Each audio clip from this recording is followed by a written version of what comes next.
सभी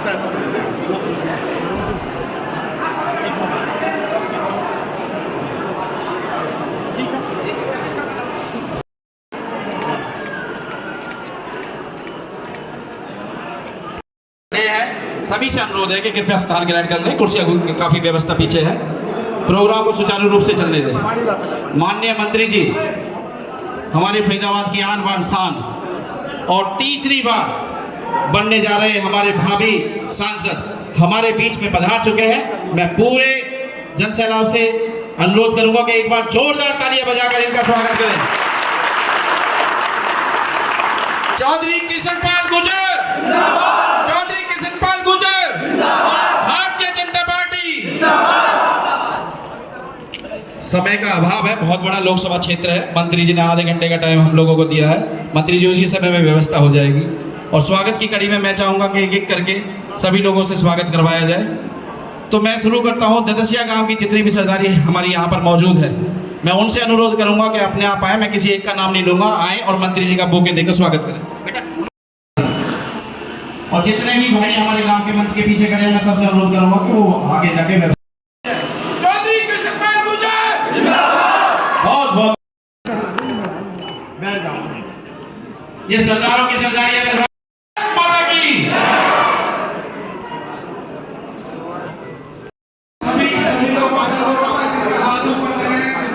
अरे हंसो, हंसना भी है। अरे साहब के आगे से हाथ उठाओ, वहां से आप।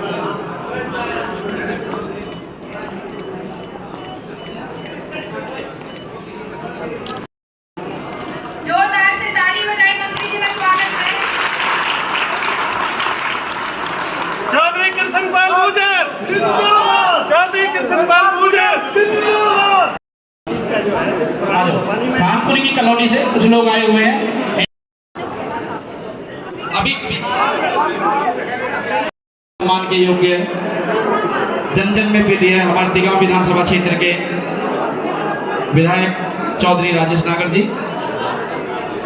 आदर व सम्मान के योग्य और हमारी राजनीति में फरीदाबाद का नाम भारत सरकार के पटल तक पहुंचाने वाले ऐसे एकमात्र नेता जिन्होंने फरीदाबाद की लोकसभा का नाम शायद भारत सरकार के पटल तक पहुंचाया है। ऐसे नेता जिन्होंने छोटे से कद से लेकर आज इतनी बड़ी राजनीति का मुकाम हासिल किया है, आज हमारे बीच में है।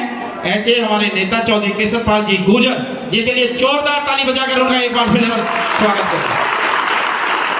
और मंत्री जी इन शॉर्ट में ये कहते हैं कि ये जनता कह रही है कि आप तीसरी बार चौथी बार जब तक इलेक्शन लड़ेंगे आप बार बार सांसद रहेंगे, क्योंकि आप जनता के दिलों पर राज करते हैं। आज हमारे बीच में आने पर इनका हार्दिक स्वागत व अभिनंदन करते हैं। गांव की सभी सरदारियों ने पूरे जोरदार तरीके से इनका स्वागत किया, उसके लिए मैं पूरे गांव की तरफ से, अपने गांव की सरदारी की तरफ से आप सभी का हाथ जोड़कर नमन करता हूं। आपने समय निकाला। आप जिस शख्स को हम सुनने आए हैं, महत्वपूर्ण बातें तो वो बताएंगे आपको मोदी जी के बारे में, अपने कार्यकाल के बारे में, और आज देश कहां से उठकर कहां चला गया है इस पिछले 10 वर्ष में विस्तार में मंत्री जी बताएंगे। लेकिन हम जिस क्षेत्र में खड़े हैं उस क्षेत्र के लिए मंत्री जी ने क्या किया उस पर छोटी सी एक नजर मैं डालना चाहता हूँ। हम लोगों ने, हम इस एरिया के 5-7 गांवों ने मिलकर ये जो प्रोग्राम किया है, मुझे लग रहा है कभी भी कुछ मांगने के लिए मंत्री जी के पास गए होंगे तो इन्होंने खाली हाथ हमें कभी नहीं लौटाया। महादपुर गांव से मेरी सरदारी यहाँ पर बैठी है। मुझे खूब याद है कि जब पुस्तक के रोड का उद्घाटन करने गए थे तो पहली बार मांग की थी मंत्री जी से, वहां खड़े खड़े कि जी जमुना पे आपका तार बिछवाकर लाइन पार करवा दो। तो याद होगा हमें जो भाई मंत्री जी ने एक्शन साहब को कहा था कि भैया का एस्टीमेट अभी बनवा, लाइन पार करवा दी। ये 70 साल में पहली बार काम होने का, लाइन जमुना के पार पहुंचाना, ये मंत्री जी ने हमारे ने काम किया। सबकी आरएमसी की रोड फिर नहीं बनेगी, नहीं तो मत बनेगी। और आज वो आप सबके सामने मौजूद है। इस बात के लिए भी एक बार जोरदार तालियां मंत्री जी का धन्यवाद करें, और इतनी जोरदार तालियां बजाएं जो मंत्री जी को लगे कि हाँ ये तुमका धन्यवाद करना चाहती है भाइयों। काम की इसी श्रृंखला में अगर मैं बात करूं तो 40 साल पहले शायद किसी ये जो किरावली के जाने वाला रास्ता है कभी खरंजा का बना होगा, हमारे किरावली और डांड सिंहपुर के लोग आए हुए हैं, कभी दोबारा बना तो नहीं था मेरे भाई। ये मंत्री जी की मेहरबानी के 3 किलोमीटर का रास्ता वो अगर 40 साल बना था बाद बना तो मंत्री जी ने वो बनवाया। पूरा 3 किलोमीटर का रास्ता 80 लाख रुपए की सीएम की वजह से पास करवाया। भारत माता की जय, जय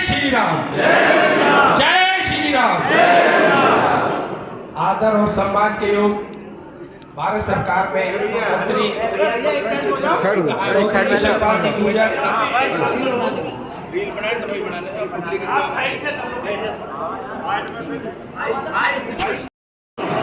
अब मैं चाहूंगा कि हमारे लोकप्रिय सांसद जो पहली बार जीते तो इंडिया की टॉप 10 लिस्ट में थे, दूसरी बार जीते तो टॉप 3 में थे, और तीसरी बार जीतेंगे तो टॉप 1 में होंगे।